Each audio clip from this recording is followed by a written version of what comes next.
Welcome, everybody. I'm Michael Losier, and this is another Emotion Code Practitioner Feature. In each conversation, I highlight a theme that clients are dealing with right now. It could be you or somebody you know, and how the Emotion Code and Body Code can help shift that with this right now. And today I brought an expert in this area. She's going to tell us about her feature that she likes to work with. And her name is Miri Malkin. She's in the Vancouver, Canada area. I'm in Victoria, BC on the west coast of Canada. I'm also a motion code practitioner. And I've been supporting emotion code practitioners to build a thriving business. And one of the things we're doing today is to highlight one of the protocols that each practitioner is doing. So I'm going to welcome Mary to today's event. Hello, Mary, and welcome. Hi, Michael. Thank you so much for having me here and sharing this amazing stuff, amazing Thank, work that we do. thank you. Well, I know today's topic is called ADHD or nonverbal. How can the body code help? And this was an area that you kind of double clicked on and did a deep dive and leaned forward to. And, like all practitioners, there's lots we can help with, but sometimes we need to kind of unravel and take a deeper look. And you took an interest in the subject and started to develop a protocol. So tell me why the subject mattered to you. Why does this matter? I think working with kids, because the ADHD and nonverbal started with kids for me. And working with kids, it's you changing everything for them for many years to come, and also for their family. So for me, it was something that I always wanted to do, working with kids, helping families, and do it without having the child with me in a session, just Yeah. talking to their parents and do it. Yes. Now, for those of you that are watching for the first time, in Emotion Code and Body Code, our unique ability is to connect with the child or the person we're working with, and we use muscle testing to uncover different emotions about this size on that chart. And one of well, everything's pretty interesting about being able to do that, but we're able to work with your children. Like, for example, Mary's going to give us example of working with children where the children could have been at school. They're not even present, but she's with the parent. And the parent saying, yes, you have my permission. And then Mary is using muscle testing as the child's proxy to uncover. So, so you noticed the theme, and that sparked your interest in this area. So tell me more about um, how where you started. Like, how did you develop some interest or the protocol, or where did you start with working with children with ADHD? How did that come to you? So ADHD is diagnosis that is widely given now for good reason, Yeah. and we see more and more people who experience ADHD in their life. So I have many people around me with ADHD. I myself have ADHD, and my family members and so on. So I thought, okay, what can I do to increase focus and sleep and basically well-being?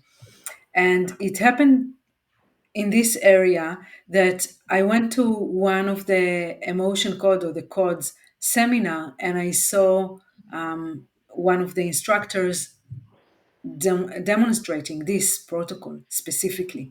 And Yeah. he didn't do it for, he didn't demonstrated it for ADHD or nonverbal, but for me, it sparked I thought that maybe this is something that can help with ADHD and nonverbal and focus and all of that. And as I went back home, I immediately contacted some people that I knew can benefit from it, and Yeah. luckily they agreed immediately. And we started using this protocol where you need to basically, this protocol is smoothing connection in the brain and synchronizing connection in the brain and releasing blocks and stress and imbalances. Yes. And again, for our friends listening, we use the word protocol, and protocol means like the things to do. What do I ask for? What do I look for? How long is a session? What are some things? So, what are some of the things that you look for while you're working with? And I know it's more than one session; it's a series of sessions. Right. But tell me one or two things that you look for specifically that help identify emotions and release them. Give us a couple of examples of what you look for. So first of all, I look for connections in the brain between all parts of the brain. So we are taking the brain not as a unit, but we are decompose the brain to different parts, and we Yeah. start looking if there is a spiritual and physical connection. Okay. Then we are looking for any disconnection between different parts of the brain, and then we are looking for desynchronization. So the parts are connected, but they are not synchronized. Those are the three main parts of the protocol. And then we are looking for any supportive, which are actually unsupportive imbalances. This is where we find all the emotions, all the trapped emotions Right. that we can release, or other imbalances, maybe toxins, maybe something else that we need to release. Right. And we use the word imbalance to mean it's not balanced. There's something wrong with it. It's not working properly. And like you said, it could be a toxin. It's usually emotions. There's a disconnection to this part of the brain and this part of the brain. So when we're working with a child or a client, we are talking to the subconscious mind that's pretty bright and brilliant and knows everything. So your skill set is to know what question to ask, to bring it to the root of what the emotions are, and then you're deleting them on the client's behalf. So tell me about a client that you're working with, a child that you're working with, how you work with them. I think you said earlier they weren't even present. Tell us more about that kind of experience that you've had and the results that you're getting and seeing. So I'll take one example. So I didn't see the child. I never met the child. It's all done through the parent and the parent, approval of Yeah, me working remotely, energetically on the child. And then we decide on a frame what we want to look for in the child to improve. So if it's nonverbal, do we want it to be more intentional? The words that are coming up out, the sounds that the child is making, we want it to be more intentional. So other people in the area, in the child's environment, will understand the child. If we are talking about ADHD, we might talk about longer time of focus on a task, or sitting down for a longer period yeah. of time, and so on. Yeah, so they sound like symptoms. So you kind of Yes. work, here's the symptom, they're not doing this or doing this, or this is hard for them. And then you work backwards. And because the subconscious mind's bright and brilliant and everything, the first thing you do is find out what symptoms do you want to correct here, because ADHD is different, right? For some children or people, it shows up this way and this way. So you're Mhm. collecting what the problems are, and the subconscious mind's bright and brilliant, and knows everything. And through your questioning, you take the symptom and you say, is this symptom something I can correct with the body code? And in most cases, the answer is yes. And that just, and as soon as you say, it's like a board game. It's like, oh, I can go to the next step. Oh, is it in the body code book? Yes. Is it this and is it this and is it this? So when somebody wants to, a parent is watching this for themselves thinking, I'm curious, I really want to help my child. This sounds like a non-invasive, a non-drug way for correction. What would they bring to you to prepare for a session? We're going to talk about how to have a session, but what are some things to help you do the best job possible? What So, should they bring? yeah, I want to know what the symptoms, as you said, what the symptoms are. I want to know the age of the child. I want to know if there are times during the day or during the week that the symptoms are more present. I want to know or as much information about the symptoms the child is presenting, but not going into the story, That's right. right? So I don't mind. I mean, you can tell me, but it's not the core of the process about the story of the child. I just want to know what's happening now, and sometimes for how long it is going on, Yes. but not the background story. And the reason you want to do that because you want to measure it, and we like to, of course, our favorite S word is severity. So, Exactly. say for example, I'm a parent and I want to have you help my child, and my child isn't speaking at all. So, I would come to you and say, on a severity 1 to 10, the problem's a 10 or the challenge is a 10. There's no verbal communication at all. Or once in a while, I see them trying to say something and it's been going on for 5 years. And so you're just kind of collecting all that data. And the thing about the subconscious mind, I want to show you, the subconscious mind has a file folder on everything. Everything the child or the person thought or smelled or tasted or touched it or felt. So your job is to say, go to that file folder where the severity is a 10. And the reason why we want to know the severity, because you're going to have follow-up sessions. So tell me what might be typical. Session number one, probably the longest session because you're Yeah. doing a thorough. And tell me what happens after the first session and what do you like to hear as far as feedback and severity levels? So, as you said, depends on the severity level and the symptoms. I would like to know, from the parent perspective, if the severity was lowered, and I would like to know about the symptoms. What do I mean? Let's say we're talking about nonverbal. I would like to know if there are more words, more sounds that the child is able to say. Um, if the child is calmer, is sleeping better. Again, it all depends on the symptoms that we are working on. You're going to But mention it. yeah, I'm very focused on the symptoms and how we see the change in the symptoms. Yes. Good. And sometimes, particularly if you have a nonverbal child and they're starting to make noises, that's noticeable, right? You can measure that. Is it a full word? No. But is it a 10 anymore? No, they're starting to make sounds. So would you celebrate that as not the finished result, but that's a sign that emotions were the cause of this problem and now you're seeing results?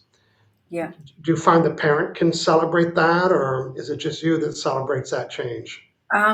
Sometimes, parents want the entire, like the end result to see Yeah.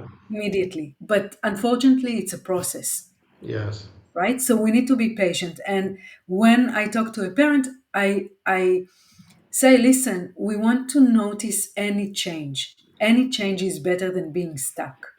That's right. So And any when we change see is a change, evidence, right? Any change is evidence. Oh, exactly. your child hasn't spoken for 4 years and now they're mumbling and making sounds. Well, that's evidence. And to me, any change after we do the work is evidence of that emotions that are making that change for them. So I know part of your protocol, part of the what you learned how to do this best with the parent is meeting them the first time to ask good questions, learn more about what's going on. And then after the first session, how do you support the ongoing work with the child via the parent? Do you meet them? Is it done by email? Do you get updates? What's your style? So for me, it depends on the parent. If they want to meet, of course, we're going to have a Zoom call every week and we're going to go through the process and they can be present on the call and see what I do. The thing is that I don't really need them to be present, so That's they right. don't have to. And with some of the parents, I work remotely. I tell them I just completed a session. Please, this is what I worked on. This is what I found. Please follow up with me and send me your feedback. And then like it's all done on email. That's right. So they could say, for example, they could give you an update on a week later on Monday and say, here's what I noticed, and they know what you're working on. You're working on you get the symptoms. This is why it's so good we work on symptoms. And they say, here's what I noticed. My son or daughter is starting to make sounds or hum to music, or there's some kind of evidence. And so then that gives you feedback, and then you do another session. And the thing Yes. about emotion code and body code is some things are corrected right away. You and I have experienced for physical pain. It's like, oh, that feels better.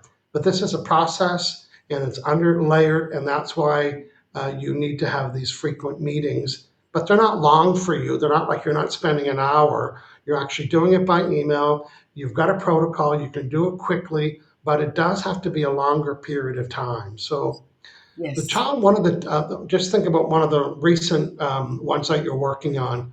Is there something significant that stood out during the results there? The timing, any results, how long it took? So, as you said before, it's about asking the right questions. Yeah, And what I noticed is it's not only the brain circuitry protocol that we have, but sometimes it's something added.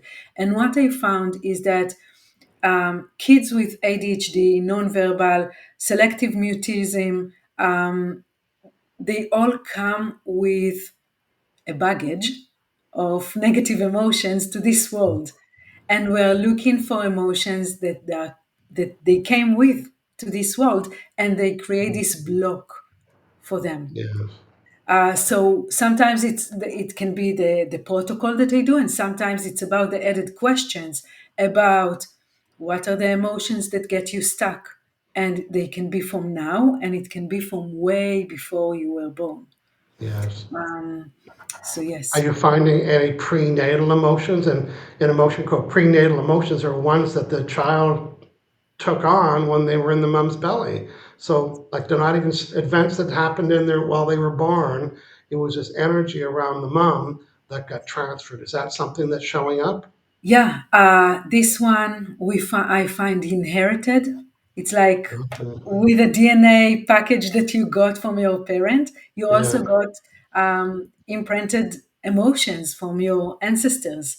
So I find that as well, and I also find something that we call preconceived. Uh, Right.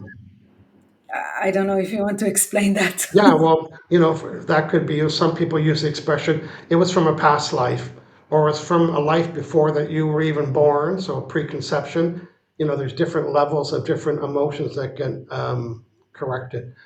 Well, I would really encourage any parent to reach out to you because everyone's looking for a solution, and sometimes they don't know where to look, they don't know how to get started, or they bought into the belief that it's not correctable. And likely by the time someone reaches out to you, you'll have more success stories. This is a focus that you're doing, and you're getting good at it, like everything else that people specify or that people become a specialty. You learn. It's like, oh, I'm going to do this next time. I'm going to learn this because in this training, you don't really learn the protocol, you develop it. And this is something that you're leaning forward. Tell people how to get a hold of you, and if they want to chat with you, what would they bring for what would they bring to the first meeting so they can be prepared and get the best results from you? So the way I work is I first have a discovery call, and so they can book a discovery call with me Yes. and just bring themselves, just everything that they want to share with me. And in this call, we just see if we are a good match to work together. Yeah. We set expectations, we create the connection, and everything like this. And then if we continue on after the discovery call, then we decide how to do it: email, Zoom, what's the best way for them and for me to work, and then we Mhm. book a session. But Okay, first it's we're gonna discovery. yeah, we're gonna put the link to your discovery call. It's a great place to start. And just like it means, it's to discover. Let's discover. Tell me more about the problems. I'll tell you what my success has been in that area. It might be something new, or it could be something common, and give the parents some rapport building to say, okay, I like her style. She knows what she's doing. She's got that. So look for the link for a discovery session with Mary. Mary, is there anything else that you would like to wrap up in today's session? And really, this might be the first video on the platform everywhere where someone's talking about ADHD and how the body code could help correct that by identifying and releasing old and current emotions that are disrupting the brain, the circuits, the memories of the child, any old baggage, and your job is to release those. So, how would you like to summarize today?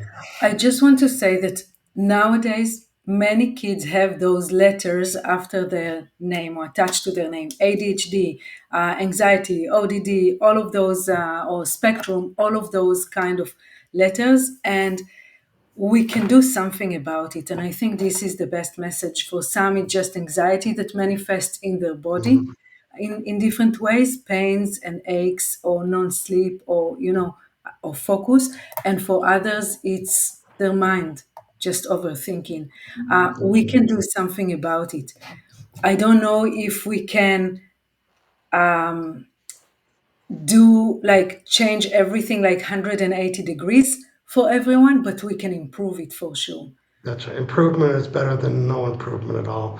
And you're right, you might meet a parent whose child is anxious about everything, and through a quick session, you learn that it's just anxiety, and that's done. And they were diagnosed with ADHD because they had the symptoms, which included anxiety. But that's part of the discovery is you collect the information, the parent's going to tell you the challenges and how long they've been, what the severity is, and then you'll go for there. So Just one thing that I want to add is that most kids who are diagnosed with something have already seen so many professionals.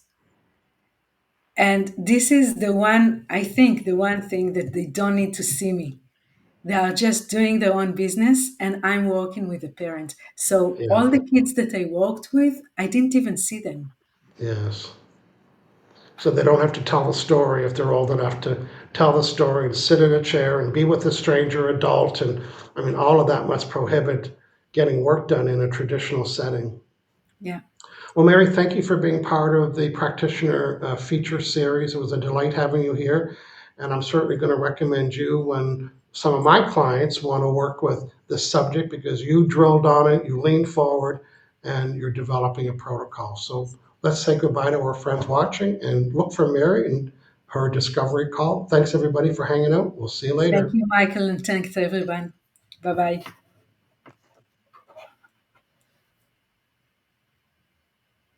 There you go. Thank you.